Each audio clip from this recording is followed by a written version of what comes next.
Assalamualaikum warahmatullahi wabarakatuh.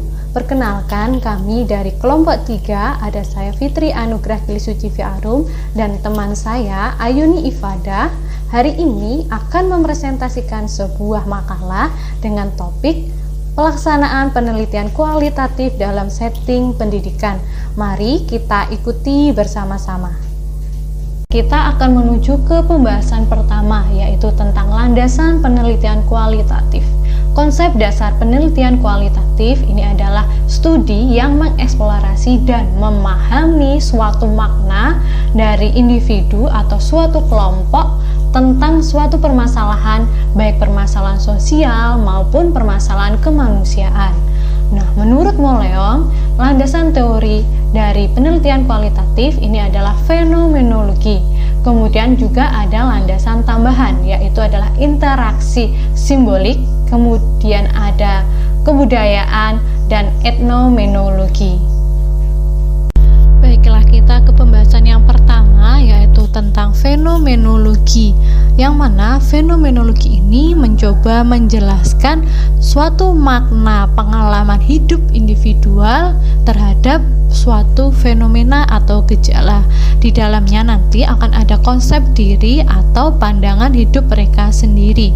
Jadi fenomena pengalaman ini didasari oleh keadaan atau pengalaman individu masing-masing.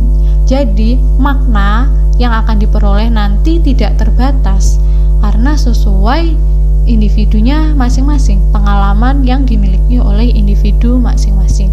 Kemudian yang kedua ada interaksi simbolik, yang mana interaksi simbolik ini mendasarkan diri pada pengalaman manusia yang ditengahi oleh penafsiran. Segala sesuatu, baik objek, situasi, fenomena, itu tidak akan memiliki artian secara sendiri. Nah, lebih memusatkan pada seperangkat pemahaman atau seperangkat simbol yang dipahami oleh individu yang dapat berkembang di masyarakat, sehingga pengamatan terhadap suatu tingkah laku atau tindakan manusia baik di dalam lingkungannya, baik dengan alam. Nah, ini ada kaitannya dengan simbol-simbol yang ada di sekitarnya. Kemudian ada etnomenologi. Etnomenologi adalah suatu kajian yang mana manusia dapat menciptakan dan menggapai kehidupan sehari-harinya. Bagaimana seorang individual dapat melakukan aktivitas sehari-hari dalam masyarakat. Jadi dalam etnomenologi ini lebih ke dalam kegiatan masyarakat yang mana terdapat suatu organisasi atau suatu kelompok yang dapat membangun sebuah pengalaman kepada seorang individual. Nah, kalau etnomenologi ini lebih menekankan pada tindakan kelompok yang dapat membangun suatu pengalaman, sedangkan fenomenologi tadi lebih menekankan pada suatu tindakan individu sendiri yang dapat membangun pengalamannya sendiri, sehingga dapat memunculkan berbagai macam sudut pandang yang berbeda-beda. Kemudian yang terakhir adalah kebudayaan, yang mana kebudayaan ini dijadikan landasan teoritis tambahan dalam penelitian kualitatif, yang mana dapat membangun suatu pengalaman yang akhirnya dapat mempengaruhi perilaku seorang individual. Jadi kebudayaan ini sangat besar pengaruhnya.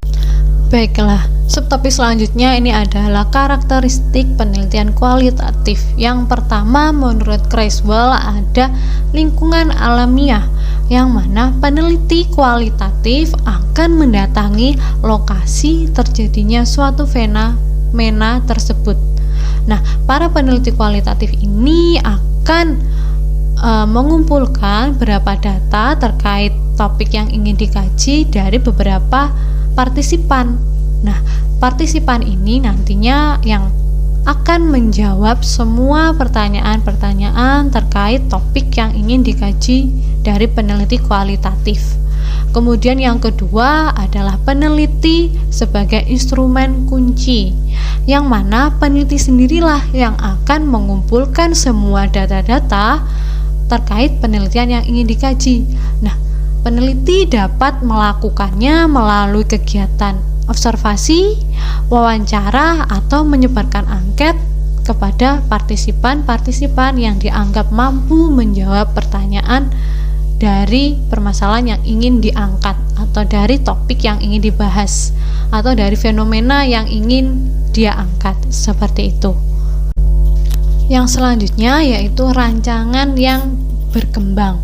Nah, di mana saat para peneliti ini terjun ke lokasi dan menggali data informasi terkait topik yang ingin dikaji, nah bisa jadi di tengah-tengah proses pengambilan data itu terdapat hal-hal baru yang terkait fenomena yang ingin diangkat.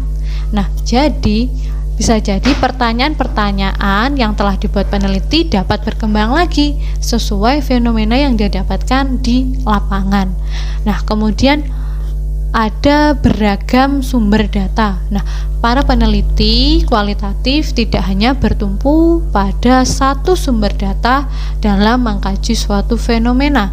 Selain melakukan wawancara, dia juga dapat melakukan observasi, dokumentasi. Nah, setelah data yang dia kumpulkan, barulah peneliti bisa mereview dan menemukan makna dari data yang dia ambil di lapangan.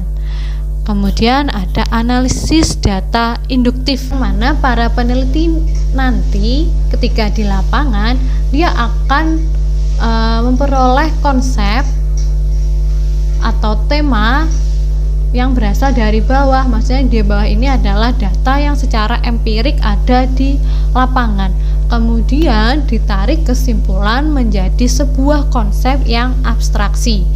Nah, hal ini dapat dilakukan semasa peneliti berada di lapangan saat mengambil data penelitian. Selanjutnya ada perspektif teoritis, yang mana para peneliti ini akan menggunakan perspektif tertentu dalam penelitian mereka. Bisa sebuah konsep kebudayaan, etnografi, perbedaan gender, ras, kelas yang muncul dari orientasi-orientasi teoritis.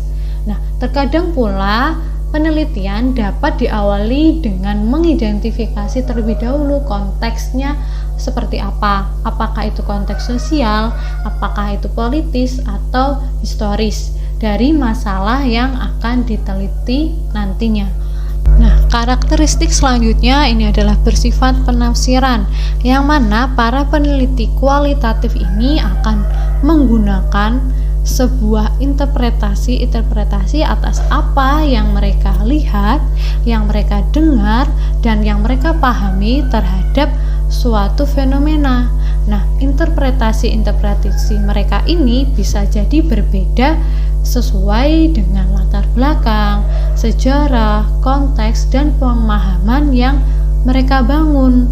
Nah, setelah para peneliti ini membuat penelitian kemudian diterbitkan, nah bisa jadi pula interpretasi antara peneliti dan pembaca ini berbeda. Nah, dari sinilah dapat dilihat atau dapat diamati kalau penelitian kualitatif ini menyajikan berbagai macam sudut pandang yang berbeda-beda dalam menghadapi suatu fenomena. Perspektif selanjutnya yaitu adalah pandangan menyeluruh. Nah, para peneliti ini akan berusaha membuat gambaran suatu fenomena ini secara kompleks atau secara luas terhadap isu-isu yang dia angkat. Nah, hal ini akan melibatkan usaha pelaporan perspektif-perspektif, pengidentifikasian faktor-faktor yang terkait dengan situasi tertentu, dan secara umum usaha pensketsaan atas gambaran besar itu nanti akan muncul. Nah, itulah kenapa para peneliti kualitatif diharapkan dapat membuat suatu model visual yang berasal dari berbagai aspek mengenai proses atau fenomena yang mereka teliti. Selanjutnya akan dijelaskan oleh rekan saya, Ayuni Ifadah, terkait paradigma penelitian kualitatif. Baik, masuk ke dalam pembahasan berikutnya, yaitu mengenai paradigma penelitian kualitatif. Paradigma sebagai pandangan yang mengarahkan peneliti dalam menentukan metodologi dan kerangka ontologisnya, yaitu bagaimana peneliti melihat hakikat fenomena yang dihadapi. Apakah fenomena itu dipandang sebagai realitas tunggal atau sebagai realitas ganda. Menurut Ratna dalam Murdianto, paradigma dapat berdampak pada jenis pendekatan, yaitu cara mendekati objeknya, sebagai struktur makna yang dapat diungkap secara jelas, dan metodologi yang dimaksud bukan sekedar ilmu tentang metode saja, melainkan sebuah prosedur ilmiah yang di dalamnya merupakan termasuk pembentukan konsep, proporsi, model, hipotesis, teori, dan termasuk metode itu sendiri. Dalam penelitian kualitatif, proses penelitian merupakan suatu yang lebih penting dibandingkan hasil yang diperoleh. Oleh karena itu, peneliti sebagai instrumen pengumpul data merupakan satu prinsip utama. Paradigma dalam penelitian kualitatif dibagi menjadi 3. Yang pertama yaitu konstruktivisme, kedua pospositivisme, dan yang ketiga critical theory. Yang pertama yaitu konstruktivisme. Menurut Hairi dalam bukunya menyatakan bahwa dalam konstruktivisme peneliti harus memahami bagaimana individu membentuk realita mereka sendiri. Realitas itu selalu berkait dengan nilai, jadi tidak mungkin bebas nilai, dan pengetahuan hasil konstruksi manusia itu tidak bersifat tetap, tapi diusahakan untuk selalu berkembang terus-menerus. Menurut paradigma ini, peneliti merupakan upaya untuk memahami realitas pengalaman manusia, dan realitas itu sendiri dibentuk oleh kehidupan sosial. Yang kedua, pospositivisme. Dalam bukunya, Salim menjelaskan bahwa pospositivisme ini merupakan aliran yang ingin memperbaiki kelemahan-kelemahan pada positivisme, yang hanya mengandalkan kemampuan pengamatan langsung terhadap objek yang diteliti. Salim juga menjelaskan bahwa secara epistemologis hubungan antara pengamat atau peneliti dengan subjek atau realitas yang diteliti tidaklah bisa dipisahkan. Yang ketiga, mengenai critical theory atau teori kritis. Teori kritis memandang bahwa kenyataan sangat berhubungan dengan pengamat yang tidak bisa dipisahkan satu sama lain, serta nilai-nilai yang dianut oleh pengamat turut mempengaruhi sebuah fakta. Hubungan antara pengamat dengan realitas merupakan suatu hal yang tidak bisa dipisahkan. Karena itu, aliran ini lebih menekankan pada konsep subjektivitas dalam menemukan suatu ilmu pengetahuan, karena nilai yang dianut oleh subjek atau pengamat ikut campur dalam menentukan kebenaran tentang suatu hal. Jenis penelitian kualitatif menurut Merriam dalam bukunya disebutkan ada 6. Yang pertama yaitu fenomenologi, yang kedua grounded theory, yang ketiga etnografi, yang keempat studi kasus, yang kelima penelitian analisis naratif, dan yang keenam penelitian kritis. Sedangkan menurut Wallen menyebutkan ada satu jenis penelitian kualitatif yang tidak dijelaskan dalam buku Merriam, yaitu penelitian historis. Berikut penjelasan mengenai jenis penelitian kualitatif yang pertama yaitu fenomenologi. Fenomenologi merupakan metode penelitian kualitatif yang diaplikasikan untuk menggali dan mengungkap kesamaan makna dari sebuah konsep atau fenomena yang menjadi pengalaman hidup sekelompok individu. Fenomenologi menjadi metode riset yang dekat dengan filsafat dan psikologi. Sebagai sebuah metode riset, sering dikatakan memiliki kemiripan dengan studi naratif dan etnografi. Yang kedua, penelitian grounded theory. Grounded teori dikhususkan untuk menemukan atau menghasilkan teori dari suatu fenomena yang berkaitan dengan situasi tertentu. Situasi yang dimaksud di dalam penelitian grounded teori ini adalah suatu keadaan ketika individu atau subjek penelitian berinteraksi langsung, mengambil bagian, dan melebur berproses menjadi satu terhadap suatu fenomena. Kemudian Herdiansyah menyatakan ada kriteria mengenai penelitian grounded teori, yaitu yang pertama adanya signifikansi, yang kedua kesesuaian antara teori dan observasi, yang ketiga dapat digeneralisasikan, yang keempat dapat diteliti ulang, yang kelima adanya ketepatan dan ketelitian, dan yang keenam bisa dibuktikan.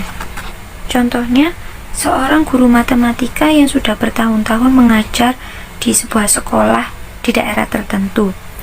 Nah, mungkin hanya guru tersebut membangun suatu teori, dan teori tersebut hanya bisa diterapkan atau diberlakukan di sekolah tersebut tentang bagaimana cara belajar matematika dengan baik dalam situasi yang penuh dengan keterbatasan. Etnometodologi. Penelitian etnometodologi adalah suatu penelitian kualitatif yang dimaksudkan untuk meneliti budaya yang ada pada suatu masyarakat tertentu atau suatu kelompok tertentu. Yang selanjutnya, studi kasus. Studi kasus merupakan suatu model yang bersifat komprehensif, intens, terperinci, dan mendalam, serta lebih diarahkan sebagai upaya untuk menelaah masalah-masalah atau fenomena-fenomena yang bersifat kontemporer. Misalnya, studi kasus tentang seorang guru di daerah terpencil masih tetap bisa menjalankan tugasnya dengan baik sekalipun dalam situasi yang penuh dengan kesulitan atau keterbatasan.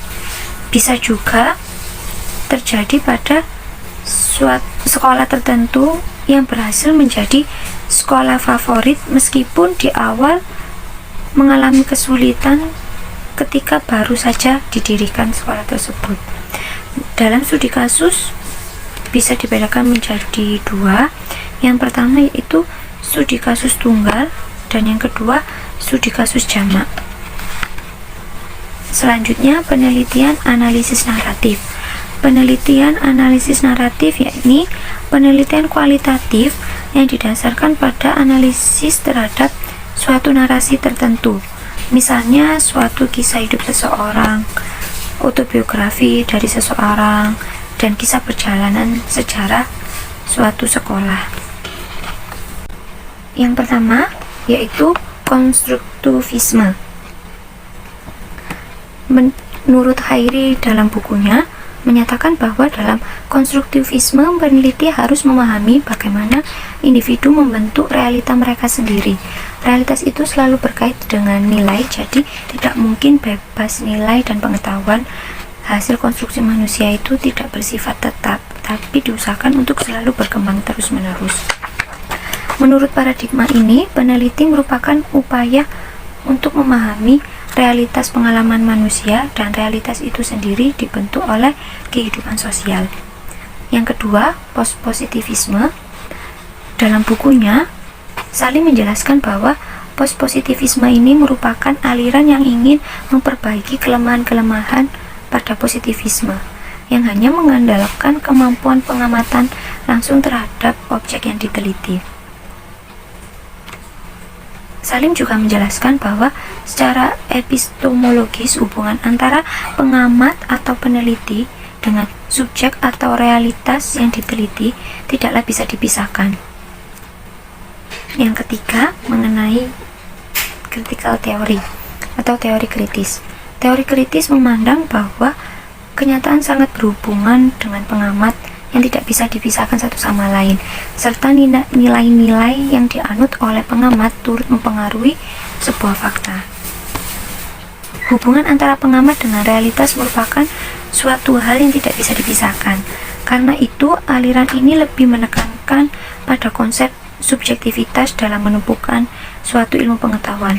Karena nilai yang dianut oleh subjek atau pengamat ikut campur dalam menentukan kebenaran tentang suatu hal.